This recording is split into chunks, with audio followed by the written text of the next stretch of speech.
আসসালামু আলাইকুম। Banking help ডেস্কের পক্ষ থেকে সকলকে জানাচ্ছি আন্তরিক শুভেচ্ছা ও অভিনন্দন। আমরা ব্যাংকিং এর আরেকটা গুরুত্বপূর্ণ ইস্যু যা ব্যাংকার অ্যাজ ওয়েল এজ গ্রাহকদেরও জানা অত্যন্ত জরুরি এমন আরেকটি বিষয় নিয়ে আজকে কথা বলবো।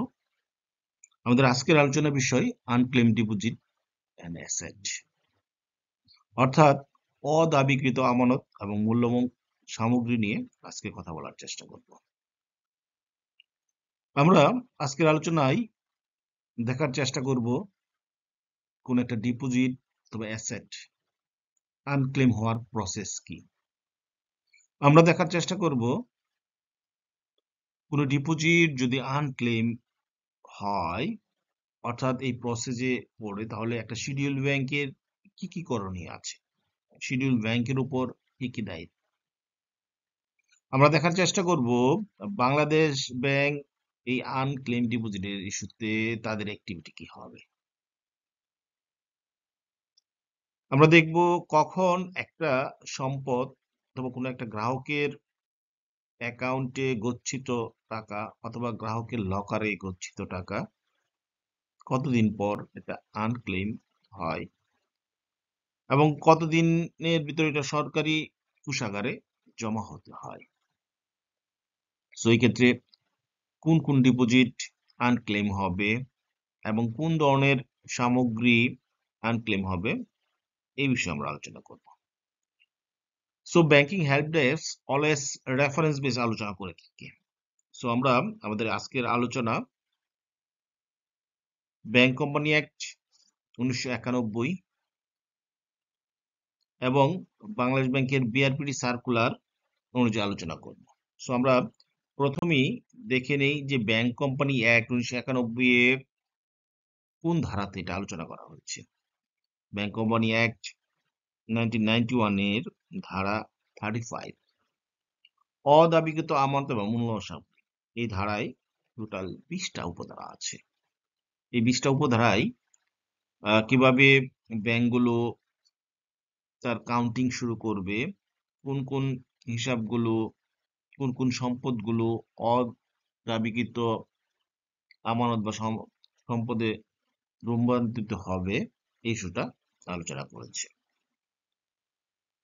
এর সাথে সাথে আমরা যদি রেগুলেশনের দিকে তাকাই, বাংলাদেশ ব্যাংক 2018 সালে তার বিআরপিডির মাধ্যমে 10 নম্বর সার্কুলার জারি করে এবং এই সার্কুলারে একটা গাইডলাইন বা নীতিমালা দেওয়া হয় অদাবিকৃত আমানত এবং মূল্যবান সামগ্রী সম্পর্কিত নীতিমালা।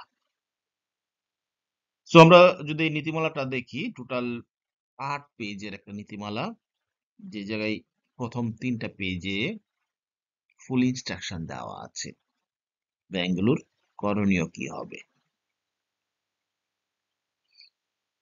এবং বাকি 5 পেজে 5টা পরিশিষ্ট বা অ্যানেক্সার দেওয়া আছে, অর্থাৎ ব্যাংকগুলো কিভাবে সম্পদের তালিকা বাংলাদেশ ব্যাংকে প্রেরণ করবেন, কোথায় প্রেরণ করবেন, ব্যাংকগুলো তার সম্পদ কখন প্রেরণ করবেন, এই তালিকা কিভাবে প্রেরণ করবেন, এবং গ্রাহক যদি পরবর্তীতে এটা ক্লেম করতে চায় বাংলাদেশ ব্যাংকে প্রেরণের পরও, তাহলে সে কি কি ডকুমেন্টেশন দিয়ে ক্লেম করতে হবে। তো তাহলে আমরা আনক্লেম ডিপোজিট এবং অ্যাসেট বা ব্যাংক কোম্পানি অ্যাক্ট এবং বাংলাদেশ ব্যাংকের সার্কুলার আলোকে দেখার চেষ্টা করি।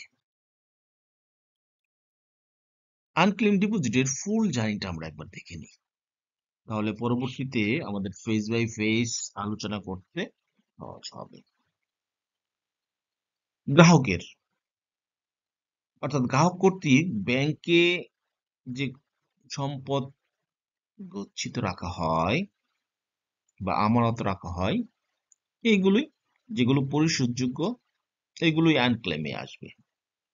তবে এক্ষেত্রে সরকার, নাবালক এবং আদালতের যে সম্পত্তি বা অ্যাকাউন্ট, এগুলো কনসিডারেশনে আসবে না আনক্লেমের।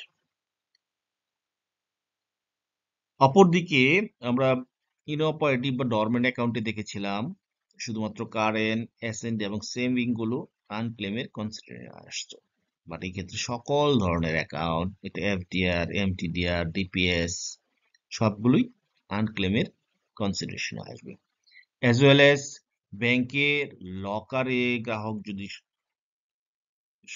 মূল্যবান সামগ্রী রেখে থাকেন অথবা সেফ কিপিং এর জন্য ব্যাংকের কাছে রেখে থাকেন, এইগুলো আনক্লেমের কনসিডারেশনে আসবে। এখন কোন একটা সম্পত্তি আনক্লেম হওয়ার জন্য কতদিন? এক্ষেত্রে 10 ইয়ার্স, অর্থাৎ গ্রাহক কর্তৃক যদি 10 বছর কোনো লেনদেন অথবা যোগাযোগ না করা হয়, তাহলে ওই সম্পত্তিটা আনক্লেম সম্পত্তির প্রসেসে পড়ে যাবে।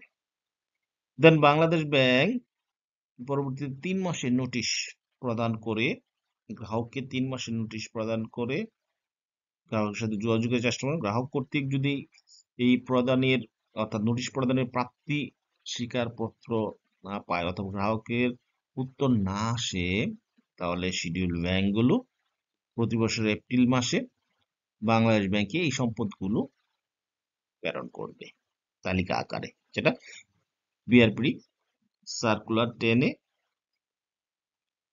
পরিশিষ্ট অনুযায়ী। দেন এরপরে ব্যাংকের কিছু করণীয় আছে।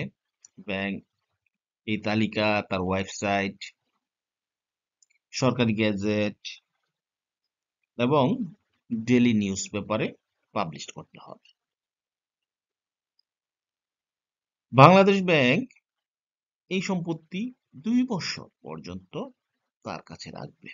আমরা দেখার চেষ্টা করব বাংলাদেশ ব্যাংকে কোন ডিপার্টমেন্টে প্রেরণ করতে হয় সম্পত্তিগুলো ব্যাংকের, এগুলো ফেজ বেস ওয়াইজ আলোচনা করব। দেন বাংলাদেশ ব্যাংক 2 বছরের যে রিক্লেমের উইন্ডো রেখে এর ভিতরে যদি কোনো গ্রাহক ক্লেম করতে চায়, তাহলে সংশ্লিষ্ট ব্যাংকের মাধ্যমে বাংলাদেশ ব্যাংকে তার আবেদন প্রেরণ করতে হবে। অর্থাৎ যদি 12 বছরের ভিতরে কোনো আর ক্লেম না আসে, তাহলে এই সম্পত্তিগুলো সরকারি কোষাগারে জমা হবে। This is the full journey of unclaimed deposit or asset from client to Bangladesh Bank, from client to bank, bank to Bangladesh Bank, Bangladesh Bank to Government Treasury. So আমরা এই আনক্লেম ডিপোজিটের জার্নিটা 3টা ফেজে দেখার চেষ্টা করি। কোন ফেজে কার কি করণীয়? Phase 1, client to bank, dormancy or inactivity, কতদিনে হয়, কতদিনে এই জায়গায় ফ্ল্যাগ জেনারেট করে, এটা আমরা দেখার চেষ্টা করব। Then phase 2, bank to Bangladesh bank. So ব্যাংকগুলো যখন আইডেন্টিফাই করে ফেলেছে দিস ইজ আনক্লেম, তো বাংলাদেশ ব্যাংকে সে এই ইস্যুতে স্টেটমেন্ট সাবমিট করতে হবে, অ্যাজ ওয়েল এস ডিপোজিট এবং অ্যাসেট গুলোকে সাবমিট করতে হবে। এর সাথে সাথে কিছু পাবলিক নোটিফিকেশন ইস্যু আছে, অর্থাৎ গ্রাহক জানতে পারে তার ডিপোজিট গুলো আনক্লেমের প্রসেসে আছে। এগুলো সরকারি কোষাগারে জমা করার উদ্দেশ্যে ইতোমধ্যে বাংলাদেশ ব্যাংকে প্রেরণ করা হয়েছে। সো আমরা ফেজ 2 তে ইস্যুটা দেখবো এবং final phase, this is the last phase, Bangladesh bank to government, this is the final attachment. তাহলে একে একে আমরা দেখার চেষ্টা করি যে first phase client to bank, trigger dormant status 10 year inactivity, অর্থাৎ কোন গ্রাহক কর্তৃক যদি লেনদেন সম্পন্ন না হয় কোনো অ্যাকাউন্টে অথবা গ্রাহক কর্তৃক যদি যোগাযোগ না করা হয়, তাহলে ব্যাংক কোম্পানি অ্যাক্ট 1991 এর সেকশন 35 অনুযায়ী ওই অ্যাকাউন্টটা ডরমেন্ট বা ইনঅ্যাক্টিভ হিসাবে পরিগণিত হবে। এবং বাংলাদেশ ব্যাংক এর বিআরপিটি সার্কুলার 2018 সালের 10 নম্বর সার্কুলারেও এই ইস্যুটা অ্যাড্রেস আছে, কিভাবে আমরা গণনা করব। দেন ব্যাংকগুলোকে প্রি ট্রান্সফার একটা নোটিশের কথা বলা হচ্ছে। প্রি ট্রান্সফার মিনস এই অ্যাসেট গুলো ট্রান্সফার হবে কোথায়? বাংলাদেশ ব্যাংকে। সো ব্যাংক কর্তৃক রেজিস্টার ডাকযোগে কাস্টমারের লাস্ট লোন অ্যাড্রেসে 90 দিনের একটা রেসপন্সিভ উইন্ডো রেখে নোটিশ প্রেরণ করতে হবে। এখন এই 90 দিনের ভিতরে যদি গ্রাহক কর্তৃক কোনো রেসপন্স না আসে অথবা প্রাপ্তি স্বীকার না আসে, তাহলে ব্যাংক এটা সেকেন্ড পেজ চলে যাবে। অর্থাৎ সে একটা তালিকা প্রণয়ন করবে, অ্যানুয়াল রিপোর্টিং, অর্থাৎ প্রতি বছর 30 দিনের ভিতরে এই তালিকা প্রেরণ করে সে বাংলাদেশ ব্যাংকে সাবমিট করবে। অ্যাজ ওয়েল এস প্রতি বছর এপ্রিল মাসে এই তালিকা অনুযায়ী যে সম্পদগুলো আনক্লেম বা ডরমের অবস্থায় আছে, যেগুলো ইতিমধ্যে 10 বছরের উপর অতিবাহিত হয়েছে, এই সম্পদগুলো বাংলাদেশ ব্যাংকে প্রেরণ করতে হবে। এক্ষেত্রে বাংলাদেশ ব্যাংকের দুইটা অফিসে প্রেরণ করতে হবে। যদি এগুলো লোকাল কারেন্সি অ্যাকাউন্ট হয় অথবা আদার মূল্যবান সামগ্রী সেফ ডিপোজিট বক্স বা লকারে থাকে, এগুলোকে বাংলাদেশ ব্যাংকের মতিঝিল অফিসে, অ্যাজ ওয়েল অ্যাজ যদি কোনো ফরেন কারেন্সি থাকে, বিশেষ করে এগুলোকে এফআরটিএমডি তে প্রেরণ করতে হবে। So USD, pound, euro, cat, জাপানি ইয়ান, সিএনওয়াই, এইসব মুদ্রার ক্ষেত্রে পে অর্ডার অথবা চেকের মাধ্যমে বাংলাদেশ ব্যাংকে প্রেরণ করতে হবে, অথবা অন্যান্য কারেন্সিতে যদি থাকে এটাকে ইউএসডি তে কনভার্ট করে বাংলাদেশ ব্যাংকে প্রেরণ করতে হবে। দেন প্রেরণ পরবর্তী ব্যাংকের করণীয়, এই ক্ষেত্রে ব্যাংকগুলো এগুলোকে অ্যাডভার্টাইজ করবে। সে ট্রান্সফার করেছে অ্যাটলিস্ট 2টা নিউজ পেপারে প্রতি বছর, প্রতি কোয়ার্টারে অ্যাটলিস্ট ওয়ান টাইম এগুলোকে অ্যাডভার্টাইজ করতে হবে, অর্থাৎ ডিসক্লোজ করতে হবে। অফিসিয়াল গ্যাজেট এবং ব্যাংকের ওয়েবসাইটে এগুলোকে পাবলিশ করতে হবে এবং সফট কপি বাংলাদেশ ব্যাংকে অর্থাৎ সেন্ট্রাল ব্যাংকে প্রেরণ করতে হবে, যাতে করে তারা তাদের ওয়েবসাইটে প্রকাশ করতে পারে। 2 ইয়ার ক্লেম উইন্ডো, অর্থাৎ বাংলাদেশ ব্যাংকে প্রেরণের পর বাংলাদেশ ব্যাংক এটাকে 2 বছর পর্যন্ত ক্লায়েন্টের ক্লেমের জন্য অ্যালাউ রাখবে। অর্থাৎ গৃহীত হওয়ার পর থেকে 2 বছর। এক্ষেত্রে ক্লায়েন্ট রিক্লেম করতে পারবে, বাট রিক্লেম করতে হবে বিআরপিডি তে। বিআরপিডি তে আবেদন করতে হবে এবং বিআরপিডি সার্কুলার 10 এ অর্থাৎ 2018 সাল 10 এ কি কি ডকুমেন্ট দিয়ে আবেদন করতে হবে এর বিস্তারিত বিবরণ আছে। এর অনুলিপি অর্থাৎ আবেদনের অনুলিপি বাংলাদেশ ব্যাংকের Motijheel office as well as FRTMD তে প্রেরণ করতে হবে।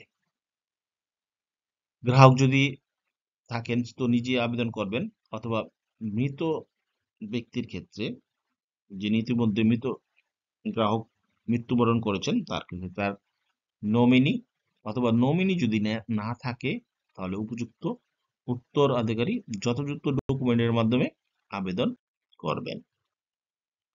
ফেজ 3 2 ইয়ার উইন্ডো এখন শেষ হয়ে গিয়েছে, অর্থাৎ অলরেডি 12 বছর অতিক্রান্ত হয়েছে এবং বাংলাদেশ ব্যাংকে এই সম্পদ 2 বছর অতিক্রান্ত হয়েছে, এর ভিতরে কোনো ক্লেম আসে নাই। তাহলে এই সম্পত্তি এখন গভর্নমেন্টের সম্পত্তি, অর্থাৎ এটা treasury property as per bank company act 1991 এর সেকশন 35 অনুযায়ী।